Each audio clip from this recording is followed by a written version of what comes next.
Bem-vindos e bem-vindas e bem-vindes. Eu sou a Aline Caruso. Eu sou a Tássia Cadinelli. Nós somos o Bora Escurecer, um podcast com educadoras pretas, refletindo a infância e a educação afrocentrada. E hoje o assunto está polêmico. A gente vai falar de espaços elitizados, como eles funcionam com, no nosso caso, mulheres cis e pretas. Eu ouvi uma vez um termo que eu achei muito interessante, que é pretinho pera com leite. E eu descobri que eu sou a pretinha pera com leite. Eu sou a pretinha que teve condições que outras pessoas pretas não têm. E o que isso quer dizer? Quer dizer que, bom, na infância, eu tive uma infância com muitos privilégios. Eu pude viajar, enfim, vivi em espaços que eram espaços bons, saudáveis e que, de certa forma, me protegiam. E aí, minha avó, por parte de mãe, minha família por parte de mãe é branca. Minha família por parte de pai é preta. E minha família por parte de mãe foi a família que mais convivi, porque meus pais eram separados, então eu acabei... E meu pai era alcoólatra, e eu acabei não crescendo com meu pai e com a família dele. Então isso já implica, assim, uma falta de reconhecimento de negritude muito grande, e que isso foi acontecer só na vida adulta. E esses espaços elitizados que eu frequentei desde muito pequena, sempre deixaram, assim, muito exposto que eu era preta. Só que eu não conseguia entender isso. Meus avós, por parte de mãe, eles foram presidentes do Rotary. Eu amo dar esse exemplo, porque eu acho que é o exemplo assim, que mais caracteriza e que resume tudo que qualquer pessoa preta passa em uma situação de espaço elitizado. Eu vivia, tipo, nos chás, nos bingo, em tudo quanto era evento do Rotary, porque eu gostava muito de estar com os meus avós e tudo mais. E às vezes eu passava, tipo, as férias com os meus avós, então eu ficava, tipo, muito mesmo. E uma vez eu tava, tipo, sei lá, um negócio à tarde, um evento à tarde, que era só para mulheres, e uma amiga da minha avó, acho que aproveitou a deixa, assim, da minha avó não estar por perto, de eu estar sozinha, chegou em mim e falou assim: ai, querida, vai lá pra cozinha, que lá tem gente como você vai se sentir melhor lá. Eu era uma criança e aquela frase para mim foi uma frase, eu era uma criança que não era questionadora, né? Então aquela frase para mim foi uma frase de uma adulta querendo cuidar de mim. Eu era uma criança tão inocente, gente. E aí eu fui e fiquei lá na cozinha desenhando, eu até curti, porque o pessoal perguntava se eu queria alguma coisa, então, tipo, eu sempre fui com milona, então já tava ali, tipo, tava ótimo pra mim. E a minha avó ficou me procurando, me achou lá e falou: Aline, aqui não é o seu lugar. E me tirou de lá e eu não entendi nada. Sério, fiquei, tipo, muito tempo sem entender o que tudo aquilo representava, porque eu tinha uns 6 anos na época. E hoje eu entendo o que aquilo representa. Eu entendo muito bem. Eu entendo que pessoas brancas acham que o meu lugar, enquanto uma mulher preta, é de servi-las. Pessoas brancas tendem a achar que o espaço elitizado, ele não me pertence. Ele me pertence se eu estiver ali para servir a galera branca. Aí eu posso estar. Agora, enquanto uma pessoa que está aproveitando a festa, o evento, não. Não, aí não é o seu lugar. Então, essa foi, para mim, a primeira situação que eu me lembro de ter vivido. E depois foram acontecendo várias outras situações, mas aí o que me chama muita atenção foi no Mackenzie. Eu fiz faculdade no Mackenzie. Como eu disse, eu fui a pretinha pera com leite. Então, sim, eu fiz uma faculdade particular e que foi, tipo, um divisor de água para mim, porque foi quando eu descobri a minha negritude de fato, assim, quando eu assumi, entendi, porque ali a violência era grande, era desde a portaria até em sala de aula, onde as pessoas dividiam a sala, tipo, os próprios alunos dividiam a sala por blocos. Então tinha o bloco das branca crente, o bloco das branca nerd, o bloco das branca estilosa, descolada, pseudo-desconstruídas, geralmente uma esquerda caviar, e o bloco das pessoas pretas. As pessoas não se misturavam em sala de aula, era segregado. Oi, a gente está falando assim de 2012, é super atual, não é uma coisa distante. Dá um ranço toda vez que você conta essa história assim, disso. E eu só não desisti da faculdade porque eu tive um professor preto, João Clemente, é você mesmo. Eu amo esse professor, gente, vocês não têm noção. Que é um cara preto foda e que me ajudou a me fortalecer ali dentro. E aí eu saí dali e fui trabalhar em... Saí dali não, estando no Mackenzie, eu comecei a trabalhar na matriz de uma multinacional francesa que eu não vou citar o nome, mas que está na área do varejo e que teve um caso de racismo, que tem, né, vários casos de racismo, e recentemente, dentro de uma de suas lojas, mataram um senhor, acusando ele de roubo, e viram que ele não tinha nada, e mesmo se ele tivesse, uma pessoa, por pegar um item, não merece morrer, mas a gente sabe por que aquele senhor morreu, porque ele é preto. Então, ali foi quando eu me vi adulta de verdade, porque eu estava numa grande empresa, e uma empresa comandada por homens brancos, homens héteros, algum fingindo ser hétero, porque isso a gente sabe que acontece, e eu era uma menina de 22 anos, que estava ali, então eles cagavam para mim. Depois dali eu vou para uma escola no coração de Higienópolis. Quem não é aqui de São Paulo, Higienópolis é um bairro muito rico, é um dos bairros mais nobres da cidade. E ali naquela escola eu aguentei um semestre. Na empresa eu aguentei 2 anos, mas nessa escola eu aguentei um semestre. E eu ouvi de uma professora loira, branca, de olho azul, dizer que as pessoas falam de preconceito, mas que ela também sofre preconceito por ser branca, loira e de olho azul. Sim, eu ouvi isso. E já me irrita, porque a pessoa não sabe nem a diferença de preconceito e racismo. E isso já vai me irritando, sabe? Eu não dou conta. E depois eu passei, tipo, por mais 2 escolas elitizadas. Então, até aí foram 3 escolas elitizadas. E a quarta, que é a que eu tô agora, que também é uma escola elitizada. E nessa escola especificamente, que eu estou no momento, eu ouvi uma avó, foi uma avó. A avó me viu um ano inteiro com as crianças, ou me invisibilizou um ano inteiro. Mas eu tava ali com as crianças e muito próxima do neto dela.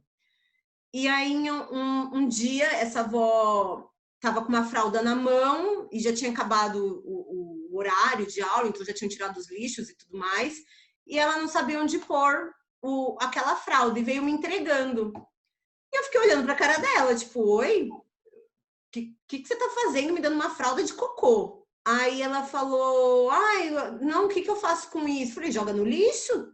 Tipo, é muito óbvio, gente, uma fralda de cocô você faz o quê? Você joga no lixo, né? Não tem mistério.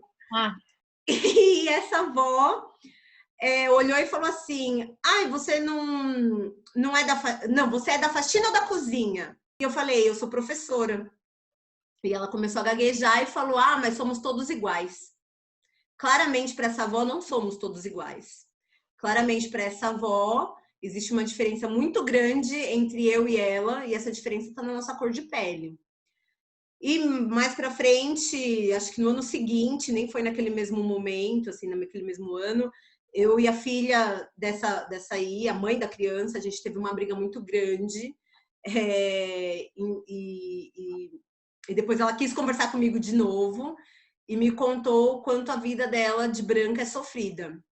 E ela teve uma infância e uma adolescência sofrida. E é uma pessoa que fez intercâmbio, que fala inglês, que fala italiano. Eu imagino o sofrimento que é. Então, tem coisa que a gente... só ignora, gente. Tem coisa que eu aprendi a ignorar. Mas o que eu quero dizer com tudo isso? Que estar em espaços elitizados, o corpo preto em espaços elitizados, ele não necessariamente pertence àquele lugar. Na realidade, os brancos adoram mostrar o quanto a gente não pertence. A gente mal e mal ocupa, porque existe uma diferença de pertencer e de ocupar. Mas a gente mal e mal ocupa aquele lugar. Porque pelo fruto de toda a história, brancos e brancas ainda têm alma de sinhá e senhores, e colocam a gente nesse lugar de escravizados, entendendo que o nosso lugar é de servi-los. Tá dado, tá posto. É muito cansativo estar entre pessoas brancas, e por isso que o episódio anterior do nosso podcast, falando sobre quilombo, é tão importante, porque estar entre os nossos faz a gente descansar a nossa mente. Me sentir pertencente, né? Exatamente, entre os nossos a gente pertence. E entre brancos, a gente sempre é lembrado do quanto a gente não pertence àquele lugar e mal ocupa aquele lugar. Isso tudo está sendo dito por uma mulher preta de pele clara. Uma mulher preta cuja maior marca da negritude é o cabelo, que não é um cabelo 4C. Meu cabelo não é um cabelo Black Power. Meu cabelo, ele é uma mistura de 3A, 3B e 3C. Tem 3 tipos de cacho na minha cabeça, que são lindos, por sinal. Mas eu não sou a mulher de pele retinta, e eu nem sei qual é a dor de uma mulher de pele retinta nesses espaços. Mas eu imagino o quanto deve ser cruel.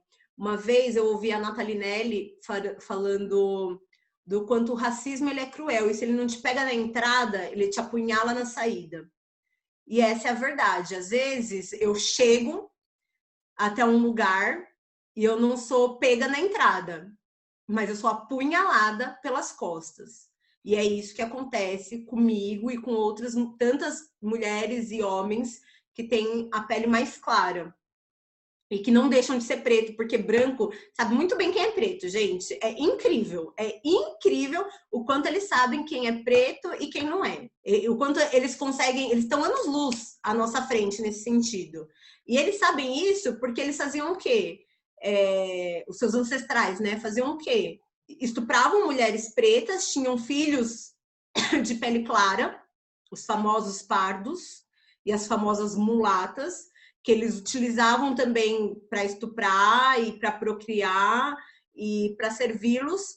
E aí eles colocavam esses de pele mais clara para trabalhar dentro da casa. Isso não quer dizer que eles deixavam de ser racistas. Eles não estavam apontando na entrada, mas eles apunhalavam pelas costas o tempo inteiro essas pessoas que trabalhavam dentro da casa. As pessoas que trabalhavam dentro da casa continuavam apanhando, continuavam sofrendo, continuavam servindo de objeto, e é o que acontece até hoje. Falei pencas. Eu aproveito essa sua fala sobre quando você não é apunhalada, como é que é? Você não é pega na entrada, você é apunhalada na saída, né?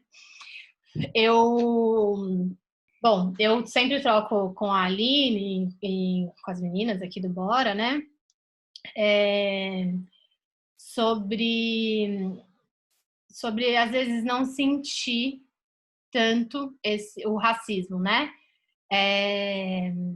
Ilusão a minha, é claro. Embora eu seja também uma mulher de pele clara, uma preta de pele clara e do cabelo liso. Então eu tenho essa doce ilusão de que eu não sofro tanto sobre. Tá, deixa eu só fazer um adendo, que a Tássia, ela não tem um cabelo liso porque ela lisa, porque as pessoas brancas sabem diferenciar isso também muito bem. Não é porque ela lisa ou porque é um mega hair, é porque é natural, porque a Tássia, ela é afro-indígena, então você olha pra cara dela, existe um bocão, um nariz batatinha e um cabelo liso. Que é fruto disso, desse lugar de ser afro-indígena. Obrigada. Não, obrigada, minha amiga. E dentro disso, eu fui sempre buscar. Quando eu comecei a entender o racismo que eu sofria, eu trabalhei numa escola em Santos e na área administrativa, auxiliar administrativa, e onde eu achava que eu era sempre bem quista, enfim, né, acolhida e tudo mais, pertencente àquele lugar, né? Porém, tem um episódio nessa escola da minha vida que eu tirei férias. E, como toda pretinha, eu tenho o quê? Minha melanina aqui, né, bem ativada. E tomei bastante sol e fiquei bronzeada e E o bronzeado de preto não é ficar aquele dourado de surfistinha, não. A gente fica mais preto. É Fica mais isso. preto, eu ia falar de pele mais retinta. Não, eu não sei. Acho que é isso, né, amiga? Tá certo isso? É, fica mais preta, é isso. Fico mais preta, isso. Então, tomei bastante sol nesse episódio. Tirei férias, tomei bastante sol, minha melanina o quê? Ativada, fiquei mais preta. Com isso, eu que achando que era bem acolhida e pertencente ao lugar, meu chefe vira e fala, aponta para a pele dele, é que vocês não estão vendo, né? Mas ele passa o dedo assim e fala assim: a Tássia tá diferente, né? E aí a pessoa que ouviu disse: como assim diferente? E aí ele faz de novo o gesto de apontar para a pele dele e esfregar o dedo, assim, tipo, dizendo que eu estou mais escura. E dentro disso, isso uma pessoa, né, me relatou lá, e dentro disso eu percebi que o tratamento começou a ficar diferente, né? Não era, como eu posso dizer? Enfim, diferente. A pessoa não falava comigo, na verdade. A diferença era falar ou não falar. E ele não falava comigo, simplesmente me ignorava. E eu fui perguntar o porquê que ele estava me ignorando, o que tinha acontecido, o que eu tinha feito, né? E ele disse que ele estava com um problema comigo,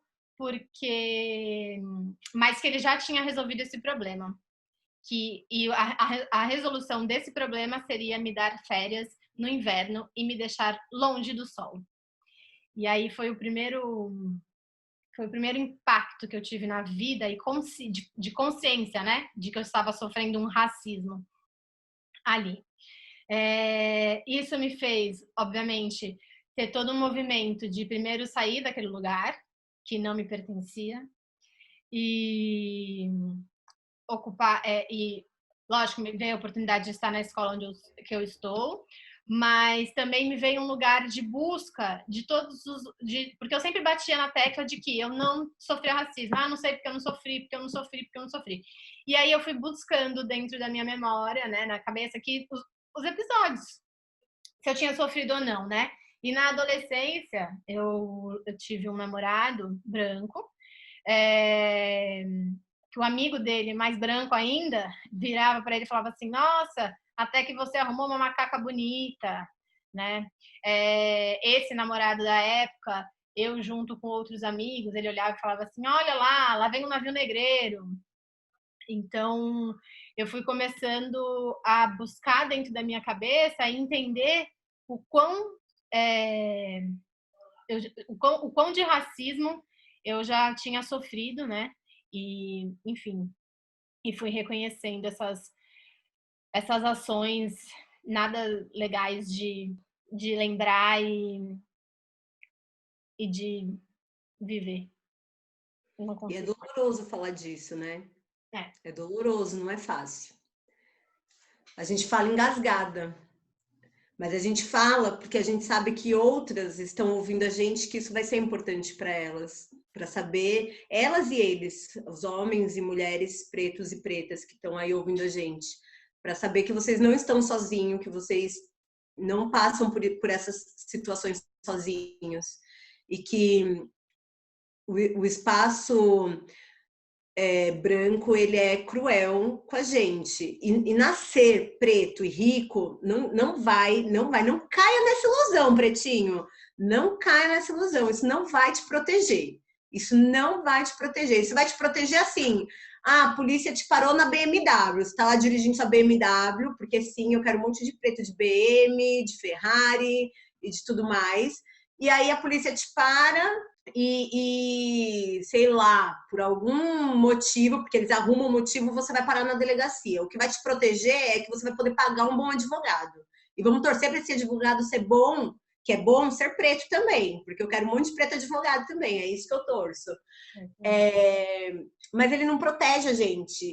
Não só não protege, como ele mascara. Às vezes a gente demora um pouco mais de tempo para se reconhecer preto. Mesmo os retintos. Porque o se reconhecer preto não está na nossa cor de pele, está na nossa cabeça, tá em assumir a nossa negritude. E as pessoas, às vezes, nesses espaços falam o quê? Você é um preto de alma branca. E aí você fica todo feliz. Ah, eu sou preto, mas tenho alma branca. Olha só como as pessoas me aceitam. Não, querido.